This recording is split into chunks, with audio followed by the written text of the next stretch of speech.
Bismillahirrahmanirrahim. Assalamualaikum warahmatullahi wabarakatuh. Halo anak-anak, berjumpa lagi dengan Bapak di bimbingan dan konseling. Insya Allah hari ini kita akan membahas satu topik yang kaitannya dengan kondisi di dalam kelas. Topiknya apa? Nanti kita akan bahas.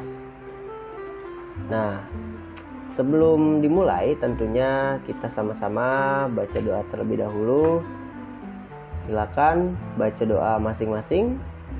Dan setelah baca doa, nanti kita mulai beranjak ke PowerPoint yang Bapak sediakan dan akan Bapak jelaskan secara langsung. Setelah di video ini selesai dan penjelasan Bapak selesai, nanti ada satu isian di kanvas melalui Google Form yang linknya sudah disimpan di kanvas. Silakan kalian isi. Semuanya harus mengisi dengan jujur dan dengan tepat tentunya. Nah, apa sih yang akan kita bahas di hari ini? Insya Allah kita hari ini akan membahas namanya sosiometri. Nah, sosiometri ini sebuah instrumen di dalam bimbingan dan konseling seperti itu, dan di dalam psikologi ya pada umumnya. Nah, di sini sengaja di PowerPoint yang pertama ini, di page yang pertama Bapak ada gambar, di situ ada banyak gambar. Ada laki-laki dan juga ada perempuan. Kenapa? Karena pada dasarnya adalah semua yang ada di dalam kelas itu semuanya makhluk sosial. Dan di situ semua ada 5 gambar, dan semuanya tentunya di gambar itu antara makhluk sosial satu dan lainnya tentunya saling membutuhkan. Nah, berikutnya adalah kita harus kenal dulu nih sosiometri, tapi ini bahasa teoritisnya ya. Nah, secara teoritis memang sosiometri itu ditemukan oleh Jacob Moreno Levy. Beliau tuh profesinya psikiater. Nah, mungkin di sini ada yang punya cita-cita sebagai psikiater. Apa sih psikiater? Ada yang tahu nggak?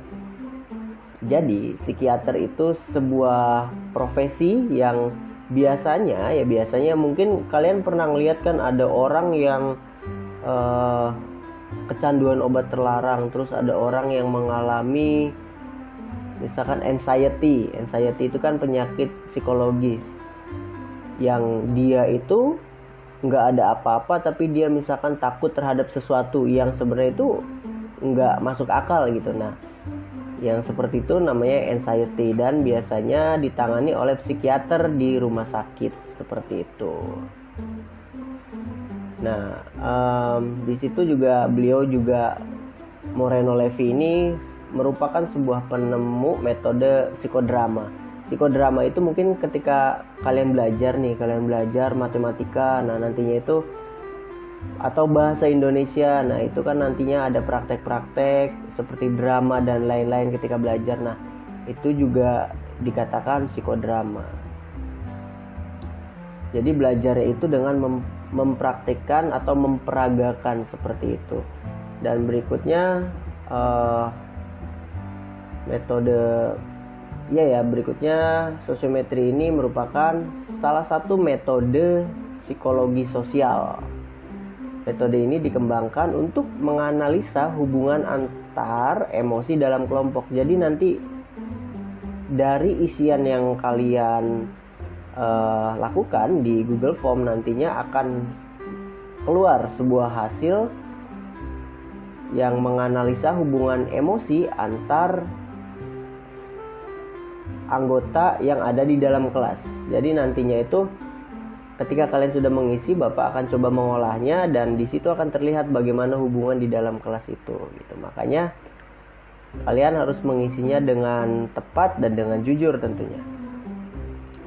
Nah, ini dia pengertian sosiometri. Jadi sosiometri adalah sebuah instrumen yang tadi Bapak jelaskan, instrumen yang berasal dari bahasa Latin, yakni socius yang artinya sosial dan metrum yang artinya itu mengukur. Jadi sosius yang artinya sosial dan metrum yang artinya mengukur. Dan sosiometri ini merupakan salah satu cara untuk mengukur tingkat hubungan sosial antar individu. Jadi nanti tingkat hubungan kalian nih di dalam kelas seperti apa gitu, antara misalkan siswa A dengan siswa B, bagaimana hubungannya. Nanti di situ bisa terlihat dengan instrumen sosiometri ini. Berikutnya ada di sini beberapa tujuan sosiometri. Bisa kalian lihat di PowerPoint yang Bapak tampilkan. Sosiometri itu mengukur nilai stimulus respon sosial individu. Jadi nilai sosial individu atau nilai pribadi yang dilihat oleh individu lain. Berikutnya, untuk menilai hubungan antar orang dalam sebuah kelompok. Nah, kelompok yang dimaksud di sini adalah kelompok yang di dalam kelas nanti ya, karena Bapak harapkan kalian mengisi sesuai dengan keadaan yang bagaimana di dalam kelas dan mengisi dengan nama-nama teman kelas kalian. Jadi nanti kalian akan diminta ada pertanyaan di Google Form. Kalian harus menuliskan nama teman kelas kalian di pertanyaan tersebut. Lalu tuliskan juga mengapa kalian memilih teman kalian di pertanyaan itu. Lalu sosiometri juga bertujuan untuk menemukan dan menganalisis persahabatan dalam setting kelompok. Jadi nanti tingkat persahabatannya gimana nih, misalkan di kelas 7A atau 7B atau 7C, 7D atau 7E, gimana sih di dalam kelas itu tingkat persahabatannya? Ada nggak yang bener-bener best friend banget? Atau kalau sekarang itu ada juga kan yang bilang fake friend gitu. Nah makanya dengan adanya instrumen ini diharapkan nanti bisa terlihat bagaimana persahabatan yang ada di kelas-kelas tersebut. Tapi tetap ya kalian nanti harus mengisinya dengan nama-nama yang ada di dalam kelas kalian, karena Bapak ingin melihat bagaimana kondisi di kelas tersebut. Lalu berikutnya adalah sosiometri itu bertujuan untuk mendeteksi individu yang perilakunya dalam setting sosial itu tidak kongruen. Nah maksudnya perilaku dalam setting sosial itu tidak kongruen adalah, jadi dalam setting sosial itu perilaku dia tuh aneh gitu, berbeda dengan yang lainnya, tidak sesuai dengan yang lainnya. Jadi seperti itu. Jadi di sini juga bisa terlihat nanti perilakunya seperti apa. Dan dari hasil sosiometri ini nanti juga bisa terlihat siapa saja yang tidak mempunyai teman atau tidak dekat dengan teman lainnya.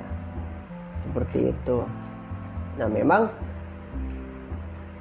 sampai di sini penjelasan dari Bapak. Jadi memang tujuannya tadi sudah dijelaskan, definisinya juga sudah, dan penemunya juga sudah tahu kalian siapa.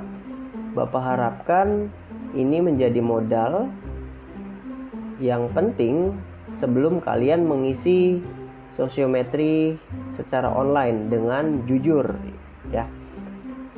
Karena hubungan di dalam kelas itu sangat penting. Ketika hubungan antar pertemanan atau persahabatan di dalam kelas itu berjalan dengan baik, tentunya akan timbul support dari setiap anggota yang ada di dalam kelas. Dan ketika support ataupun dukungan-dukungan itu sudah ada, kalian akan berjalan dengan baik untuk melaksanakan PJJ misalnya. Contohnya misalkan siswa A terbiasa menunda PR-nya misal. Nah siswa B yang karena memang ada hubungan dekat, sahabat baik, itu bisa mendukung siswa A untuk segera menyelesaikan tugas-tugasnya misalkan. Atau bahkan siswa A dan siswa B menjadi dua sahabat yang selalu berdiskusi tentang pelajaran misal. Nah itu kan hal-hal positif yang harusnya memang ada ya. Nah itu saja dari Bapak, silakan kalian cek langsung di kanvas Bapak sudah lampirkan linknya. Silakan kalian isi dengan jujur, karena isian itu tidak akan disebarluaskan. Jadi kalian tidak usah khawatir, ini sifatnya nantinya rahasia. Nah, paling nanti adalah ada yang ketika hasilnya sudah selesai diolah, insya Allah nanti kalau dibutuhkan nanti akan Bapak share, namun tidak dengan nama-nama siapa yang mengisinya gitu. Jadi nanti hasil akhirnya saja, hasil secara besarnya di-share. Baik, itu saja. Jika ada pertanyaan silakan inbox Bapak ataupun WA Bapak. Terima kasih, Bapak akhiri dan kalian langsung isi sosiometri. Wassalamualaikum warahmatullahi wabarakatuh.